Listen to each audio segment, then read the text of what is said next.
Highway पर गाड़ी तेज रफ्तार में भागी जा रही थी। सुनीता ने प्रेम को रोकते हुए कहा, अरे थोड़ा धीरे चलाओ, तुम भूल जाते हो क्या कि अब हम अकेले नहीं हैं, हमारे साथ हमारा बेटा भी है। प्रेम गाड़ी की रफ्तार कम कर ही रहा था कि तभी गाड़ी झटका खाकर रुक गई। झटके से गाड़ी में सोया हुआ उनका 5 वर्ष का बेटा भी उठ गया। एक तो वैसे ही देर हो रही थी और ऊपर से इस गाड़ी को पता नहीं क्या हुआ। गुस्से में प्रेम गाड़ी से उतरा और उसे चेक करने लगा। गुड्डू भी जिद करके गाड़ी से बाहर आ गया था और सुनीता का हाथ थामे आसपास घूम रहा था। तभी गुड्डू की नज़र सड़क के किनारे पर पड़ी हुई एक गुड़िया पर पड़ी, जो बहुत सुंदर थी। इससे पहले कि सुनीता उसे रोकती तो गुड्डू ने वे गुड़िया उठा ली। सुनीता ने डर के मारे उस गुड़िया को छीनकर फेंकना चाहा। क्या पता उसमें बॉम्ब लगा हो या कुछ और ख़तरनाक चीज़ हो उसके अंदर, लेकिन गुड्डू ने उसे छीनने ही नहीं दे रहा था। सुनीता ने जब ये बात प्रेम को जाकर बताई तो वह भी घबरा गया और गुड्डू के पास आया, लेकिन जैसे ही उसकी नज़र गुड़िया पर पड़ी उसने कहा, कितनी प्यारी गुड़िया तो है, खेलने दो, इसमें कुछ नहीं है, मैंने देख लिया। प्रेम की बात सुनकर सुनीता चुप हो गई। उसे पता था कि बहस करने का कोई फ़ायदा नहीं है।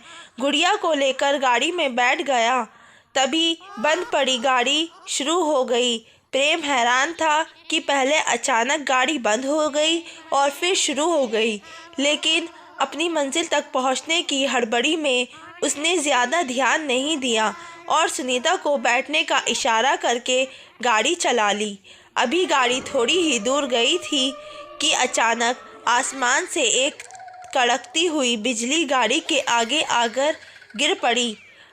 हड़बड़ाहट में प्रेम अपना संतुलन खो बैठा और गाड़ी खाई में चली गई। लाशों के बीच वे गुड़िया मुस्कुराती हुई बैठी थी। पुलिस ने जांच करके दुर्घटना का केस मानकर फाइल बंद कर दी। अगले सप्ताह में फिर से एक परिवार अपनी गाड़ी में उसी हाईवे से गुजर रहा था और अगले दिन फिर से गाड़ी की दुर्घटना की खबर अखबारों के पत्र रंगे हुए थे। एक के बाद एक लगातार घटनाओं की वजह से हाईवे को भूतिया होने की अफवाहें लोगों के बीच जा रही थी। पुलिस छानबीन करके थक चुकी थे, लेकिन दुर्घटनाओं की तह तक कोई नहीं पहुंच पा रहा था। एक दिन पुलिस थाने में senior police inspector Rohit highway पर सारी घटी दुर्घटनाओं की फाइल पढ़ रहा था कि तभी एक और दुर्घटना की खबर आई। सर, मुझे तो अब लग रहा है कि इस सब के पीछे सचमुच कोई शैतानी ताकत है, कोई भूत, कोई भटकती आत्मा, कांस्टेबल ने कहा। रोहित हंसता हुआ बोला, तुम भी अफवाहों को सच मान रहे हो? भूत, शैतानी शक्ति, ये सब कुछ नहीं होते। चलो चलकर देखते हैं दुर्घटना स्थल पर कुछ मिलता है क्या नहीं।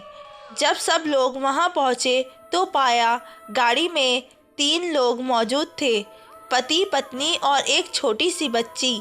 पति पत्नी की तो मौत हो चुकी थी, लेकिन बच्चे की सांस अभी चल रही थी। जल्दी से एम्बुलेंस बुलाकर बच्ची को अस्पताल भिजवाया गया। कुछ घंटों की चिकित्सा के बाद बच्ची खतरे के बाहर थी, लेकिन बेहोश थी। रोहित को उम्मीद थी कि अब शायद उसे इन दुर्घटनाओं से संबंधित कोई प्रूफ मिलेगा, इसलिए वह बेसब्री से बच्ची की होश में आने का इंतज़ार कर रहा था। कुछ देर के बाद बच्ची के होठ हिले। नर्स भागी भागी डॉक्टर को बुलाने गई। बच्ची हल्के स्वर में बोली, वे गुड़िया हंस रही है। डॉक्टर ने पूछा, कौन सी गुड़िया बेटा? बच्ची ने कहा, वे गुड़िया बोली कि सबको मार देगी। इतना कहकर बच्ची फिर से बेहोश हो गई। किसी को कुछ भी समझ में नहीं आ रहा था। बच्ची की कही हुई बातों के बारे में सोचते हुए रोहित अपने एक कांस्टेबल के साथ दुर्घटना वाली जगह की तरफ चल पड़ा।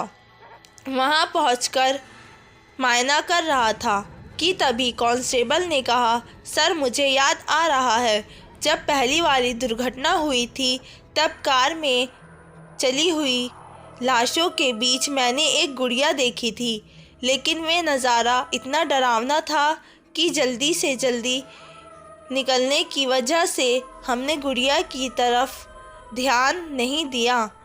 रोहित ने हैरानी से कहा, लेकिन एक खिलौना, एक गुड़िया कैसे किसी को मार सकती है? कांस्टेबल बोला, सर यही सोचकर तो हमने उस खिलौने की तरफ ध्यान नहीं दिया, लेकिन आज यह बच्ची जो बोल रही थी उसे सुनने के बाद लग रहा है उस गुड़िया का कोई संबंध तो है इस दुर्घटना से। लेकिन एक गुड़िया ही क्यों, सब बच्चों के पास कैसे हो सकती है?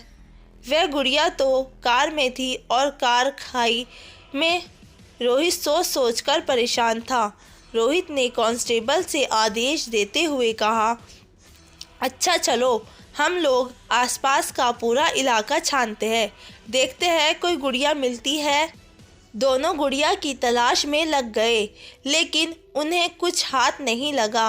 रोहित ने घबरा के कांस्टेबल को हिम्मत देते हुए कहा, मैंने कहा था ना, ये शैतानी शक्ति, भूतिया, हाईवे, यह सब अफवाहें हैं।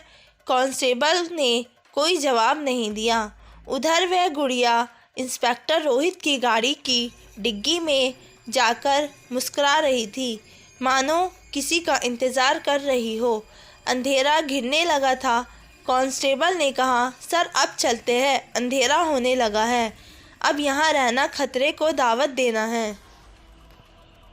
अभी उनकी गाड़ी कुछ दूर ही पहुंची थी कि तभी गाड़ी के ठीक सामने किसी के आने की वजह से कांस्टेबल ने गाड़ी को ब्रेक लगाया। उन्होंने देखा सामने एक साधु बाबा खड़े थे, जिनकी लंबी दाढ़ी लगभग ज़मीन को छू रही थी। उनके हाथों में एक चिमटा था और आँखों में मानो अंगारे बरस रहे थे।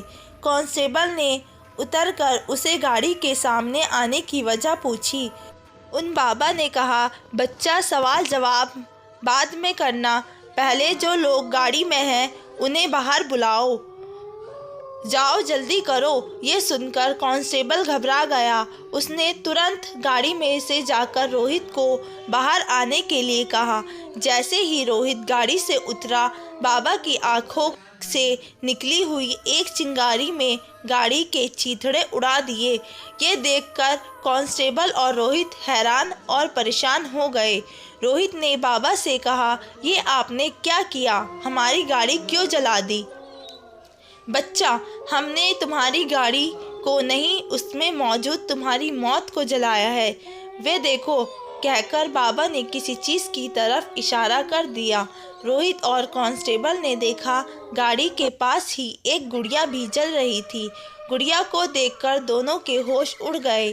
बाबा बोले, एक भटकती हुई दुष्ट आत्मा ने इस गुड़िया में अपना घर बना लिया। ये और हाईवे पर लोगों की जान ले रही है, और आज उसका लक्ष्य तुम दोनों थे। रोहित ने आश्चर्य से पूछा, लेकिन आपको ये कैसे पता चला? बाबा ने कहा, बेटा, इतनी सिद्धियां हमने ऐसे ही नहीं हासिल कर ली। आज जब हम गुरु के आश्रम जाने के लिए हम इधर से निकले, तभी हमें आभास हो गया था कि यहाँ कुछ अशुभ है, और हमने उसका पता लगाने की ठान ली। कांस्टेबल ने डरी हुई आवाज़ में कहा, बाबा आपका बहुत बहुत धन्यवाद। अब हमें या किसी और को तो इस हाईवे पर कोई खतरा तो नहीं है। तभी हवाओं में से एक डरावनी हंसी गूंजी और एक आवाज़ उन सबके कानों से टकराई। ये बाबा जिसे अपनी सिद्धियों पर बेकार का घमंड है, ये क्या तुम लोगों को बताएगा कि खतरा है या नहीं? मैं बताती हूँ, जो यहाँ से गुजरेगा वे नहीं बचेगा। तुम लोग भी नहीं बचोगे। मेरा मजाक उड़ा रहे हो ना? अभी नहीं छोड़ूंगी तुम्हें, किसी को नहीं छोड़ूंगी। सब ने आवाज़ की दशा में देखा तो उनकी आंखें हैरत से फटी रह गई। आसमान में वही जलती हुई गुड़िया इधर से उधर चक्कर काट रही थी और उसके होठ ही हिल रहे थे। बाबा ने तत्काल अपनी आंखें बंद की और अपने गुरुदेव को याद किया। अपने गुरुदेव से मानसिक संकेत पाकर उन्होंने रोहित और कांस्टेबल को अपने थैले से निकालकर माला पहनाई और बिना देर किए उन्हें लेकर अपने गुरुदेव के आश्रम की तरफ चल दिए। रोहित और कांस्टेबल की हालत इतनी खराब हो चुकी थी कि वे दोनों बिना कोई सवाल किए साधु बाबा के साथ चल पड़े। लगभग 1 घंटे का पैदल सफ़र तय करके वे तीनों एक हाईवे के पार जंगल के अंदर एक छोटी सी कुटिया में पहुँचे। वहाँ एक अति वृद्ध महात्मा ध्यान में बैठे हुए थे। गुरुदेव प्रणाम। साधु बाबा की आवाज़ सुनकर महात्मा ने आंखें खोली। रोहित और कांस्टेबल ने हाथ जोड़े।